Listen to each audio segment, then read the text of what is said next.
As Google continues to roll out updates to the search algorithm, I mean updating the search algorithm every now and then, it has become very imperative to also make changes to how we all approach search engine as search engine optimization experts, right? And one particular area of search engine optimization that actually has changed over time also is how we approach keyword research. I mean, how we approach search analysis. So before I go further, guys, it is actually very important that you note that keyword researching, or sometimes what we call the search analysis, is the foundation or the beginning part of every successful SEO endeavor. So if you are looking forward to optimizing content online, if you're looking forward to becoming an SEO expert, knowing how to do keyword research is the foundation of everything you do in search engine optimization. So how do you gain mastery of keyword research? Trust me on this, guys. If you make a search right now on Google's search engine result page or here on YouTube, you definitely will see several results detailing on how to do keyword research. I mean, how best to do keyword research. But a look at all of these results will actually show you that there is really no one size fit all way of doing keyword research. Everybody has got a way by which they do keyword research. I mean, a way that has always worked for them, right? So there is really no one size fit all way of doing keyword research. However, before you actually go ahead to start your keyword research process, there are some factors that you need to put into consideration if you will ever become successful with your keyword researching, right? So right now I'm going to walk you through on a digital board, and I'll make you a list of these very important factors that you must always bear at the back of your mind before you get started with doing keyword research. Apart from this also, I will help you understand the various types of keywords, right? Just so that you are also up to date with the types of keyword that we have, and of course you are also up to date with all of the factors that must be considered for a successful keyword research outing. So let's hop right into this together, and when we come back, I will share with you in practical terms how to do keyword research with tools and of course without tools also. So if you are looking forward to gaining mastery with keyword researching, right, you have to bear all of these factors in mind. You have to bear all of these factors at the back of your mind. So the very first factor here is business goal, right? Before you do any form of keyword research, you must have a goal in mind. What exactly do you want to achieve with this particular keyword? And of course, what particular action would you love the readers or those who had discovered this keyword to take, right? So what action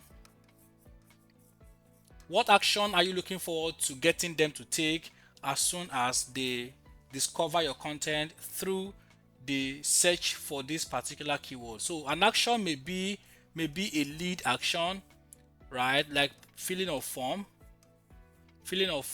It may also be an outright sales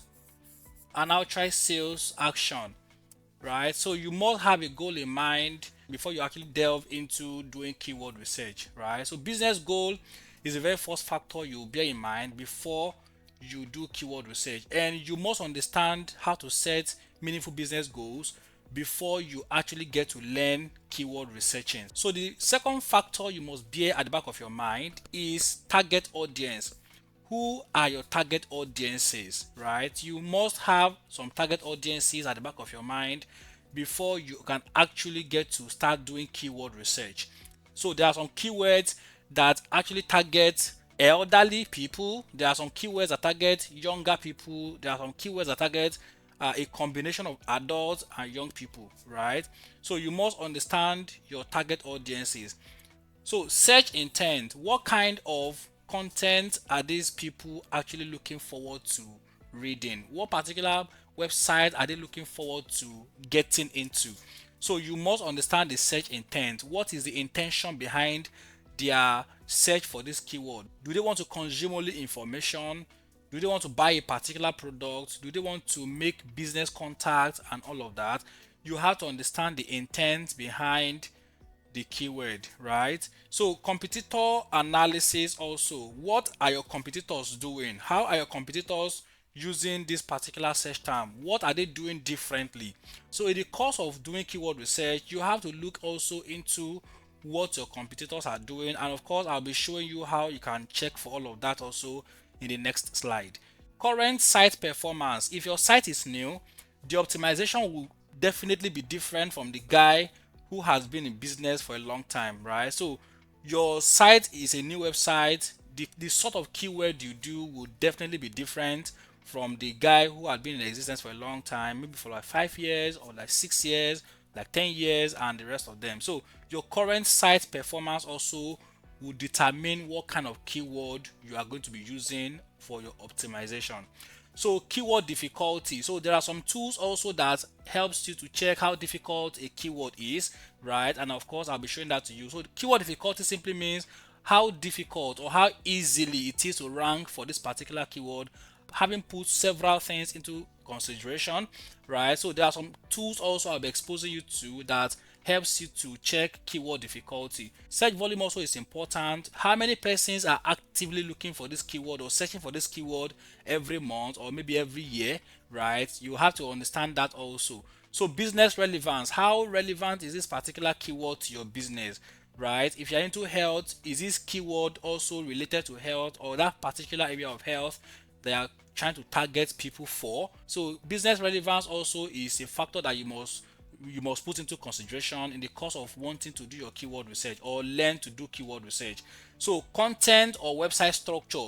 Yeah, so the structure of your website also matters a lot. If you are doing content silo, if you are actually employing what we call content silo strategy or content silo structure, right, the way you do your keyword research will be definitely different from every other way you do keyword research, right? So content or website structure also is important, and of course I will do justice a bit to that in the next slide. So search engine result features. SERP simply means search engine result page. So in the course of doing your keyword research, you want to study the results that are showing up on Google's first page, right? So these are some of the factors you must put into consideration before you can actually get to know how to do keyword research very well or to have a better understanding of keyword research.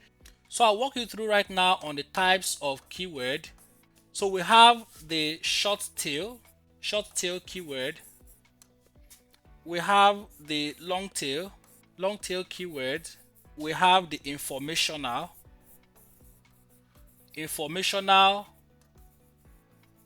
keyword, the commercial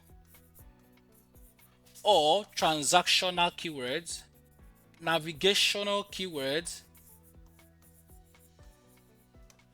We have the geo-target keywords, and several other types of keywords also out there, right? So I will take my time also to help you understand each of these keywords in the next slide because of the length of this video. Bear this at the back of your mind that there are several types of keyword and you have to understand how all of them function also in order to become very good at doing keyword research. So thank you so much guys, and let's get to meet up in the next slide. Once again, there is no one size fits all way of doing keyword research. You simply have to learn new ways and practice these new ways, and also stick to what has been working for you in the past and continue with it also going into the future, right? So now let's dive into this particular practical session.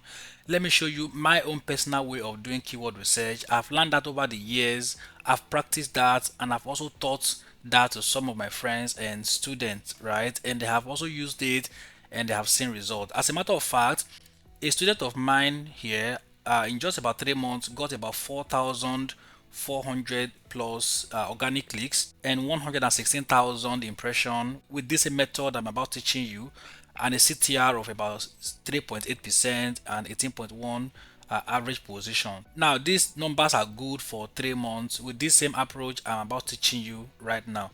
So the very first thing I do usually is to develop a template for myself. I like the use of templates so much. I like templates so much. I use them a lot, right? So now what I have here is I have broader topics. I mean topics that are broad, right? And after that I have the keywords or the content ideas, and then the searcher's intent, right? The search volume if applicable, the content length, because of course in the previous section of this video I told you that one of the factors to consider in doing your keyword research is to analyze your competitors, right? So that is why you have something like content length right here, because it allows you to look into your competitors and know what they are doing or what they're not doing for their own content. So the very first place I begin from is to get my broad topics. I mean, these are just like ideas for me, right? That can further be broken down into smaller ideas or into smaller keywords to write my blog content, right? So now I go to ChatGPT quickly. I will drop this prompt in the description section of this video so that I can also get to copy it and use it. So I say I have just developed a pet dropshipping store. I plan to drive a good number of organic traffic with SEO. My content will be structured like a silo. Could you make me a list of 5 top of the page categories for my blog? Ensure these 5 categories are rich enough and have great search potential. So now this is what ChatGPT has given to me. It says pet care and health. It says pet training, and of course it says pet products reviews and recommendations, pet breeds, pet adoption and rescue, and other subcategories, right? So now from here I can go ahead and make my research further.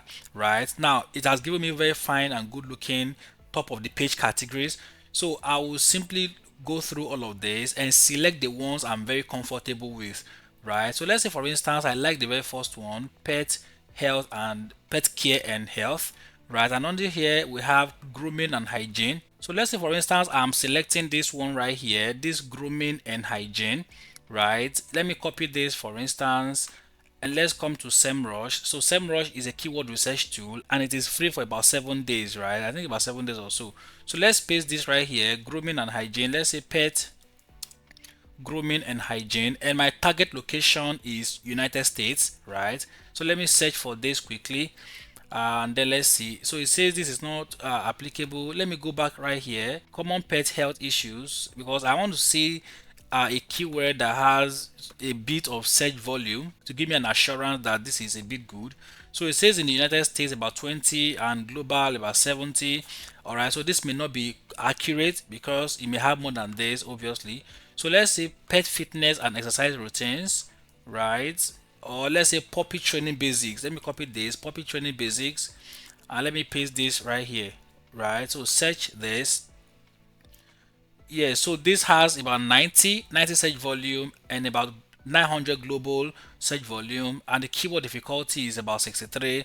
Yeah, not too difficult to rank for, obviously, right? So now this gives me an idea that if this serves as my top of the page category or top of the page content, I can further break this down into smaller pieces of content. Now let me come back to Google search quickly and let me paste this right here, right? So this is what I have as a search engine result page. So I'll simply come to my template right here. I'll paste this keyword here, puppy training basics. So let me take this up a bit and let me make this one bolder, right? Let me increase this a bit also to like 14.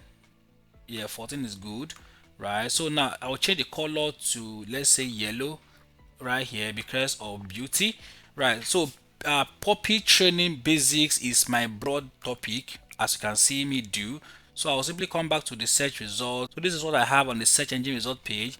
Now what I usually do myself also is this: I use the content from the people also ask to write my blog content, my blog post, right? And the blog post I'm getting from the people also ask right here, right, is going to be featuring itself under this puppy training basics as a top of the page category, right? Now, so what is the first thing you should train a puppy on, right?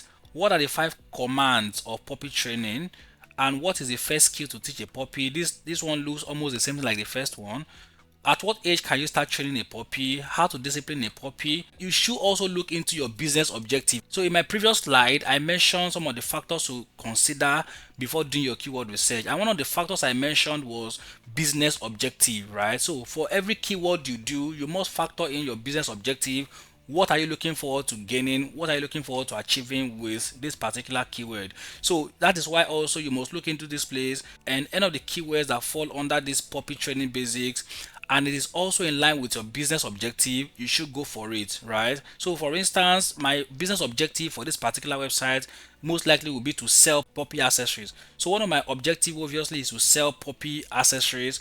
So I will simply look out for ones here that relates with puppy accessories that allows me to sell puppy food or puppy accessories and stuff like that.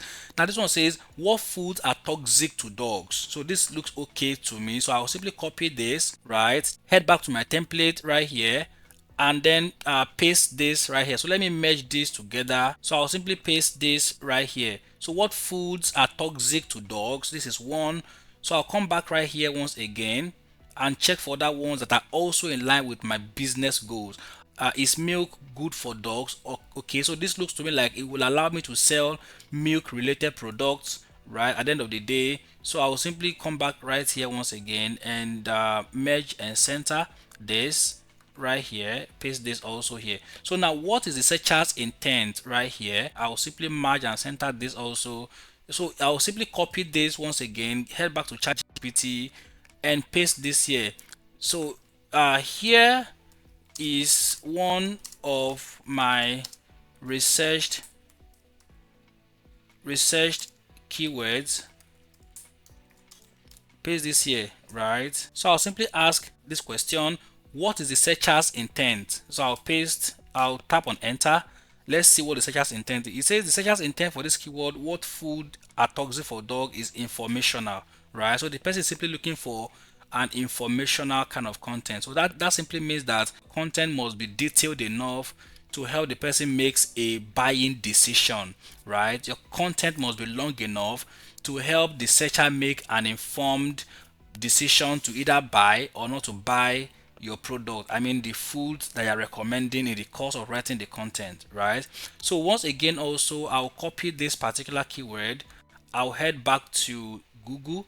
Let me even see what people are searching for as far as this is concerned, right? So this is 7 foods that can be fatal to dogs. So this is a listicle from Healthline, and of course also 30 toxic foods, plants and food that can be poisonous to pets, and 20 toxic, and some other ones also that are in line with listicle. So it's a listicle kind of content that allows you to make a list and get the list explained, right? So most likely my content also will be in that line also as a listicle, right? So what is the search volume? What is the search volume for this content? So most likely you may not find a search volume for this, right, for this particular content, but of course we will simply try, right? We'll try with SEMrush once again. Let's paste this right here and see if there's anything coming up for this, right? So yeah, what foods are toxic to dogs? About 3,000 volume in the United States alone and 5,900 global search volume. So yeah, sometimes you may not find a search volume here and it is all right, right? You can just go ahead and continue, right, and leave that space blank. So this is 3,600, lucky you. So we just come right here and write it down here, 3,600 in the US, in the US alone, in the USA, right? So let's make this bold a bit because for those who have difficulty seeing it, so let's make this bold also. All right, so what is the content length? So by content length, we simply look into the competitors. Who are those guys ranking for this particular content? For instance, the very first guy here is Healthline, right? So Healthline is currently ranking for this content. And if you scroll down here, you want to count the total number of words that Healthline actually has to give you an idea of how lengthy or how complete your content should also look. Yeah, but even without checking for the word count, you should write a content that is detailed and long enough to answer a searcher's query, right? So let's say for instance I have highlighted the whole text and I want to count the total number of words. When I right click on this, I have a tool installed on my Chrome extension called the word counter plus. I'll simply count the number of words here. So it tells me that the word count is about 6,500. I mean, that is even the combination of the menu, text and everything. But so believe me on this, guys, this content word here would not be less than 4,000 words, right? So let's just tentatively add 4,000 words here as the content length. So this gives an idea to the person who is going to be interpreting this, that in the course of writing this content, I should have as much as 4,000 to 3,000 to 4,000 words in my content also. So that is how this is done. So I've also practiced this for myself, and of course I've taught this also to a lot of persons, and they have used this same method to get results for themselves. For instance, as I showed you earlier on, this particular student of mine actually used the same method in just about 3 months, 4,000 plus organic clicks, right? So at the end of the whole thing, when the content is written and updated and submitted to Google Search Console, after about 3 months or thereabout, you can simply come down here and you see additional search queries that can be re-optimized or rewritten as a new content. So now the whole idea is to use that particular method I just taught you now to do general keyword researching, and of course maybe after about 2 or 3 months, when the content begin to rank, right, or begin to get traction organically, you can see some other keywords here on Google Search Console with which you can re-optimize the content or write a fresh and entirely fresh content from the beginning. So I hope this makes sense to you. If you have any question, please do well to reach out to me either in the comment section or any means by which you can reach out to me, right? Thank you so much, and I'll be seeing you in my next videos. Bye for now.